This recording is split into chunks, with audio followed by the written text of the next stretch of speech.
physical performance, quick psychological performance, that we can be in a state of eustress. And how at any one moment we perceive our degree of ability to perform, I think can be helpfully understood by this notion of the transaction model.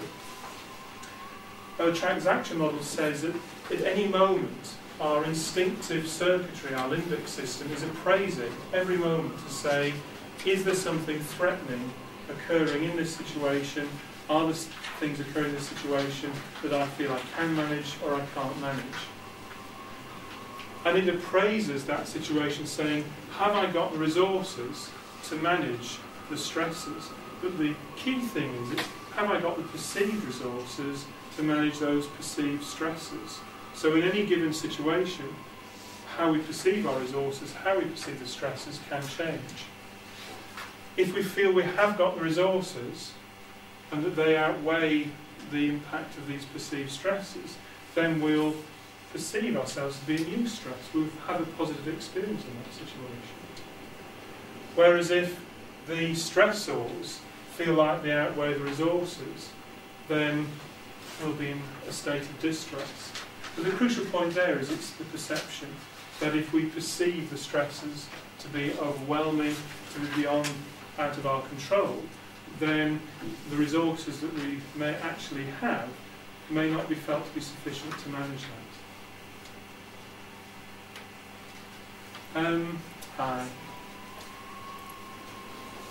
The focus I want to take initially is just exploring the circuitry that kind of gives rise to some of this appraisal. And in particular, it's our limbic system, our instinctive brain, which is of particular help in terms of ensuring that the situations we enter, are we going to appraise those as being ones we can cope with, or appraise them as ones we can't cope with?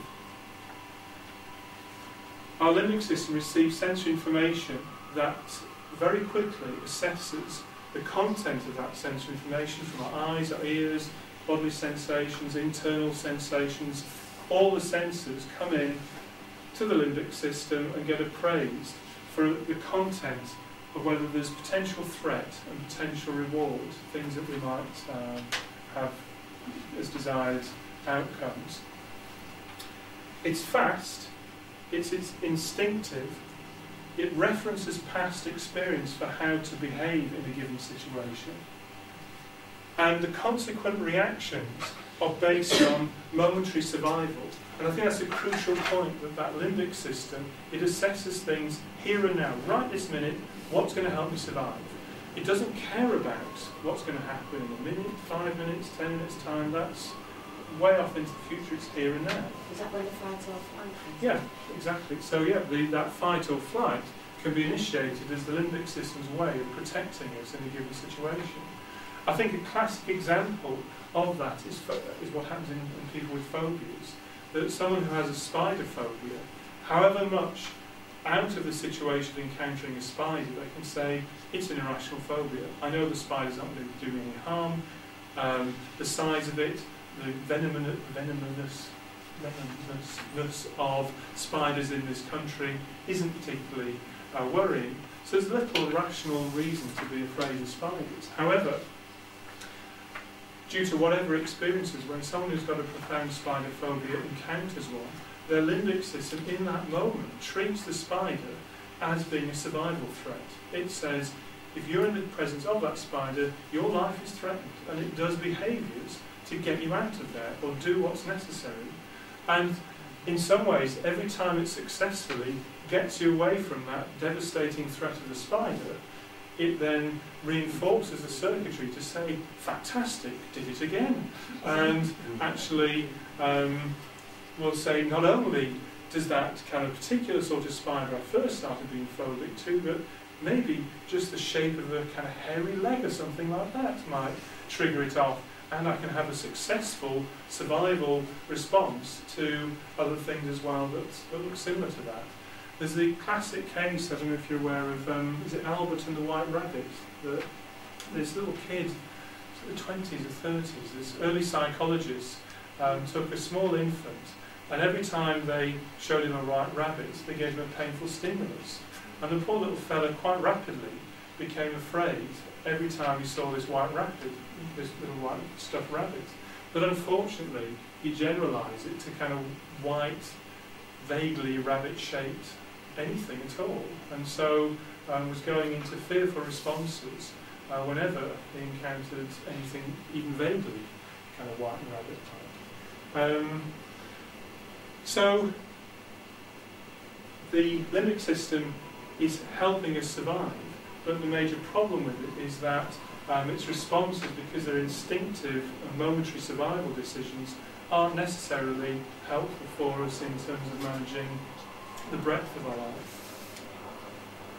And there's two particular areas of the limbic system which seem to have a dominant role in that role of threat detection, which are the structures which are called the amygdala or the amygdala. Any questions or kind of thoughts just on that first little bite of information? Yeah. Looking at the stress performance curve, what struck me is low arousal, low performance, old people's homes, and all those old people with absolute problems, all being medicated to death. And you can show that there's some very interesting studies being done looking at people with dementia who are requiring high level of support, but if their care plan actually has identification of areas that they can self-manage, and there's encouragement to self-manage, then their rate of decline into further dementia is slower than people who have all the tasks that they need done in terms of living kind of daily living activities done for them. And you just wonder what it's like to be occupying a body that has minimal neurological function perhaps, but where it could do, where that person's abilities could at least be used to some extent, but it's not being used, and it's quite a horrifying state to be in. No, I was just going to say, for me it just highlights that for myself personally, if you've got like the past bad experiences, just how that just keeps replaying itself, and how I come from a really stressful environment, because stress to me is just negative all the time, so that obviously that about taps into past, so all my reactions are all from the past, and it's correct. I'm aware that it's positive, but for me it doesn't ever feel positive. It feels just stress feels like a negative, not good response. And I think it's important. Which goes, that cycle round and round and round every time I was experiencing. And I think it's an important point to say is we're talking generalities, and clearly there are some people whose life experience is so horrific that they're rarely, unless they've had the opportunity to actually change the way they interact with what's stressful, that they may just see laughable the notion that you could have a positive experience from stress.